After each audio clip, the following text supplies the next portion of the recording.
मोक्ष म्हणजे मोठी लढाई, मोठी लढाई.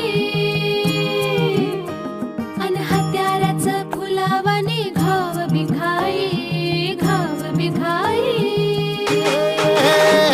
जो वळखीत असे औक्ष म्हणजे मोठी लढाई अन हत्याराचं फुलावानी घाव बिघाई.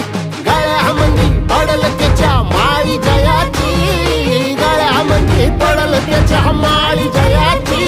तू चाल पुढं, तू चाल पुढं, तू चाल पुढं. तुला रगड्या भीती कशाची, परवा भी कुणाची. मन सुद्धा तुझा गोष्ट आहे पृथ्वी मोलाची, हा पृथ्वी मोलाची. मन सुद्धा तुझा गोष्ट आहे पृथ्वी मोलाची.